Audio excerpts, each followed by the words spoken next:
आज आपण एक खूप महत्त्वाचा प्रश्न बघणार आहोत, जो आपल्याला स्कॉलरशिपच्या परीक्षेमध्ये येतो. ठीक आहे, तर प्रश्न बघा काय आहे. 9 वस्तूंची खरेदी किंमत, 9 वस्तूंच्या खरेदी किंमती इतकी काय, 6 वस्तूंची विक्री किंमत आहे. ठीक आहे, तर होणारा नफा खरेदी किंमतीच्या किती पट आहे असा प्रश्न आहे. पट शोधायचा आपल्याला, किती पट आहे ते शोधायचं. ठीक आहे, तर आपण काय करू, हे जे गणित आहे एकदम सोप्या पद्धतीने मी तुम्हाला समजून सांगतो. ठीक आहे, 9 वस्तूंची खरेदी किंमत. ठीक आहे, 9 वस्तूंची खरेदी किंमत इतकी 6 वस्तूंची काय विक्री किंमत आहे. म्हणजे या गोष्टी समान आहे ना दोन्ही. मग आपला सगळ्यात पहिलं तर इथे हे माहिती लिहून देऊ आपण. 9 वस्तूंची खरेदी किंमत बरोबर 6 वस्तूंची विक्री किंमत. ठीक आहे, आता याच्यामध्ये जास्त कन्फ्यूज होण्याचं काहीच कारण नाही आहे. ह्या प्रकारचा जर प्रश्न आला तर याला आपण एक खूपच सोप्या पद्धतीत सोडवणार आहोत. ठीक आहे, आता ती सोपी पद्धत बघा काय. आपल्याला एका वस्तूची खरेदी किंमत शोधायची. किती वस्तूची? एका वस्तूची खरेदी किंमत शोधायची. तर ती कुठे शोधणार आपण? ह्या बाजूला शोधणार. कळलं? म्हणजे त्याच्या समोरच्या बाजूला शोधायची. तर एका वस्तूची जी खरेदी किंमत आहे ती असणार आहे 6 रुपये. कळलं? आणि आपल्याला आता एका वस्तूची विक्री किंमत पण शोधायची आहे. तर एका वस्तूची विक्री किंमत, आता ही विक्री किंमत आपण कुठे सापडणार? आपल्याला विक्री किंमत इथे लिहिलेलं आहे ना आपण. मग ही विक्री किंमत या बाजूला सापडेल तुम्हाला. कळलं? तर ती किती येणार?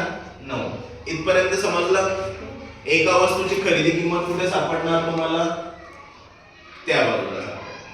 कळलं? आणि विक्री किंमत कुठे सापडणार तुम्हाला? इकडच्या बाजूला सापडणार. आला लक्षात सर्वांना? कोणाला काय अडचण याच्यामध्ये? खरेदी किंमत आहे, विक्री किंमत आहे. तर आपल्याला प्रश्नामध्ये काय विचारलेलं आहे? नफा खरेदी किंमतीच्या किती पट आहे. बरोबर? नफासाठी सूत्र सांगा बरं. काय नफाचं सूत्र? काय नफाचं सूत्र? काय नफासाठी सूत्र? जोरात सांगा.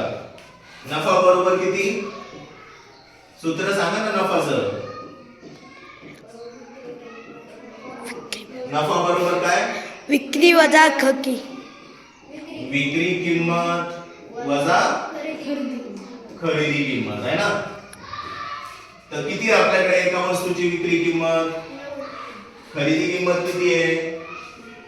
6. म्हणजेच 9 वजा 6. तर आपला नफा किती असणार?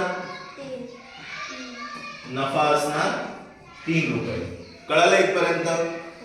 मग आपला नेमका प्रश्न काय होता बघा बरं. काय होता नेमका प्रश्न? नफा खरेदी किंमतीच्या किती पट आहे. काय शोधायचं आपल्याला? पट शोधायचा आहे. काय शोधायचं आहे? पट. कसला पट शोधायचा आहे? नफा आणि खरेदी किंमतीचा पट शोधायचा आहे. बरोबर? म्हणून आपण काय करायचं, ज्या वेळेस आपल्याला पट शोधायचा असतो त्यावेळेस आपल्याला करायचा असतो भागाकार. कोणाचा भागाकार करायचा? आपल्याला पट कोणाचा शोधायचा आहे? नफा आणि खरेदी किंमत आहे ना. तर नफा आणि खरेदी किंमतीचा काय करणार आहे आपण? भागाकार करणार आहे. कळलं? नफा किती आहे रे? 3. नफा किती मिळाला आपल्याला? 3 रुपये. आणि खरेदी किंमत किती आहे आपली? 6 रुपये. 3/6. कळलं? 3 1 3, 3 2 6. म्हणजेच किती आलं उत्तर आपलं 1/2.